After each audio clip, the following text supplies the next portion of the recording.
प्रशासनाच्या निष्काळजीपणामुळे सावनेरकरांना त्रास, स्मशानभूमीच्या दुर्दशेवरून भीम योद्धा ग्रुप संतप्त। सावनेर शहरातील स्मशानभूमीची दयनीय अवस्था आणि प्रशासनाचा या समस्येकडे असलेला दुर्लक्षित दृष्टिकोन यामुळे नागरिकांमध्ये तीव्र संतापाचे वातावरण आहे। जनतेला मूलभूत सुविधा पुरवण्यात प्रशासनाला आलेले अपयश या घटनेमुळे पुन्हा एकदा सिद्ध झाले आहे। निवडणूक आणि प्रसिद्धीवर भर, मूलभूत सुविधांकडे दुर्लक्ष, सावनेर नगर परिषद आणि स्थानिक प्रशासनाचे प्राधान्यक्रम पूर्णपणे चुकीचे असल्याचे या घटनेवरून स्पष्ट होते। नागरिकांनी विशेषतः भीम योद्धा ग्रुपच्या सदस्यांनी आरोप केला आहे की प्रशासन आपला वेळ आणि पैसा फक्त निवडणुकीची तयारी, जाहिरातबाजी आणि बॅनरबाजीवर खर्च करत आहे। शहराला ज्या अत्यंत आवश्यक सुविधांची गरज आहे त्याकडे मात्र पूर्णपणे दुर्लक्ष केले जात आहे। मृत व्यक्तीच्या अंतिम संस्कारासारख्या संवेदनशील क्षणीही लोकांना प्रशासनाच्या निष्काळजीपणामुळे त्रास सहन करावा लागत आहे। ही बाब अत्यंत लाजिरवाणी आहे। मृतांचाही अपमान, स्मशानभूमीत छताची व्यवस्था नसल्यामुळे पावसात अंत्यसंस्कार करावे लागतात। हे केवळ गैरसोयीचे नाही तर मृत व्यक्तीचा आणि त्याच्या कुटुंबियांचा देखील अपमान आहे।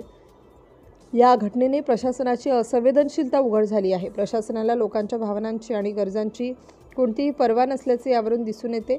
भीम योद्धा ग्रुपचा प्रशासनावर हल्लाबोल। भीम योद्धा ग्रुपचे मयूर पाचभावे, त्याचबरोबर नंदन मडके, प्रफुल्ल भागवत आणि सुशील ब्रह्मराक्षे यांनी प्रशासनाच्या या कारभारावर जोरदार टीका केली आहे। त्यांनी स्पष्टपणे म्हटले आहे की जर प्रशासनाने तातडीने स्मशानभूमीची दुरुस्ती करून सर्व आवश्यक सोयीसुविधा पुरवल्या नाहीत तर तीव्र जनआंदोलन छेडण्यात येईल। नागरिकांच्या भावनांचा असा अपमान सहन केला जाणार नाही असा इशाराही त्यांनी दिला आहे।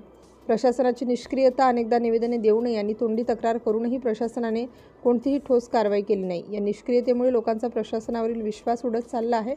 आता तरी प्रशासनाने केवळ आश्वासने न देता प्रत्यक्ष कृती करून आपली जबाबदारी पार पाडावी अशी अपेक्षा व्यक्त होत आहे। सिटी इंडिया न्यूजसाठी नागपूर जिल्हा प्रतिनिधी सूर्यकांत तडखंडे।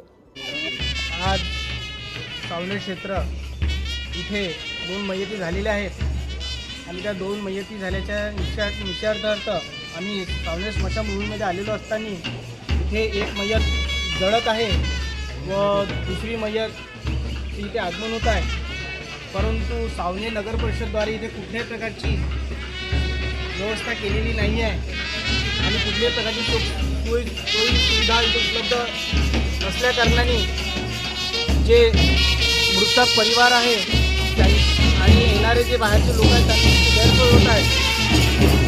इथे 4 चबुतरे असताना सुद्धा पाण्यामध्ये बुडालेले आहेत।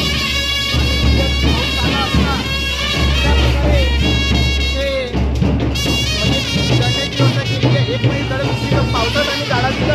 हा सावनेर नगर परिषद शासन करत काय आहे? सावनेर नगर परिषदचं काम आहे फक्त बॅनरबाजी, बोर्ड लावून आणि आपली पब्लिसिटी करणं, परंतु जो लोकांना गैरसोय होत आहे त्याकडे लक्ष कुठं आहे? हे बघा, मयत आलेली आहे।